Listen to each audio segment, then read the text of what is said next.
جھوٹے اور مکار قاضی کی سب سے بڑی نشانی یہ ہے کہ وہ قسمیں بہت کھاتا ہے۔ مجھے یہ ڈر محسوس ہونے لگا ہے کہ مسلمان اگر زندہ رہے تو وہ ہمیشہ صلیبیوں کے غلام رہیں گے۔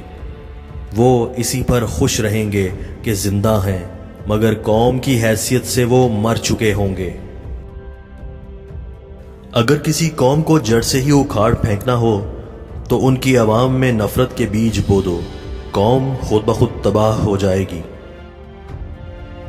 جب تم یہ دیکھو کہ کوئی تمہاری سلطنت کے خلاف غداری کا مرتکب ہو رہا ہے تو تم اسے ختم کرنے کے ساتھ اسے غدار بنانے والے کو بھی ختم کر دو۔ جہاں عورتیں با اختیار ہوں وہاں معاشرہ خود آپ ہی ناسور ہے۔ مجھے صلیبیوں کی یلغاروں کی ذرا بھی پرواہ نہیں۔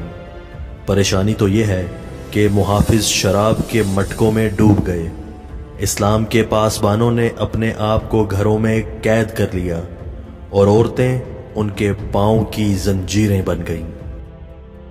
جب مسجد اقصی صلیبیوں کے ہاتھ میں ہے تو میں کس طرح مسکرا سکتا ہوں، کیسے کھا سکتا ہوں اور کیسے پانی پی سکتا ہوں؟ زندگی ایک بہترین دوست کے بغیر تنہا ہے۔ لوگوں کو کبھی اپنے آنسو اور جذبات مت دکھاؤ، ورنہ وہ آپ کو فوراً سمجھ جائیں گے کہ آپ کی کمزوری کیا ہے۔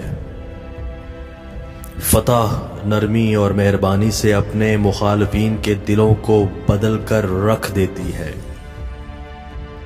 مسلمان کی تلوار پر جب عورت کا سایہ پڑ جاتا ہے تو یہ لوہے کا بیکار ٹکڑا بن کر رہ جاتی ہے۔ اسلام کے تحفظ کے لیے میں تلوار کو ضروری سمجھتا ہوں۔ شیر کو کوئی فرق نہیں پڑتا کہ ایک گیدڑ کیا سوچتا ہے۔ صلاح الدین ایوبی جب فلسطین فتح کرنے نکلا اور دنیا بھر کی صلیبی قوتیں متحد ہو کر سامنے آ گئیں تو آپ کے مشیروں نے مشورہ دیا کہ ابھی حملہ نہ کیا جائے، شکست کا خطرہ ہے۔ صلاح الدین ایوبی کا تاریخ ساز جواب تھا، یہی تو سب سے بہترین وقت ہے انہیں اکٹھا تباہ کرنے کا، ورنہ ایک ایک کو کہاں تلاش کرتا پھروں گا۔ یورپی تاجر اپنی اپنی شکست میں اہم کردار ادا کرنے والے بہترین ہتھیاروں کی فراہمی کرتے ہیں۔ اللہ تعالیٰ مجھے لفظی خواہشات سے آزاد رکھے، مجھے سیدھا راستہ دکھائے۔ میری تلوار کو میرے ساتھ دفن کرنا، کیونکہ روز محشر یہ میرے لیے اچھی گواہی دے گی۔ میں یہیں رہتا ہوں، میں یہیں مروں گا، یہ میری خواہش ہے، یہ میری انتہا ہے، یہ میری قوم ہے، اسے بچانے کے لیے میں اپنی جان دوں گا۔ وہ میری دوست ہے، اس کا نام بارش ہے۔ جب بھی میں اس سے بات کرتا ہوں میں سارے درد بھول جاتا ہوں۔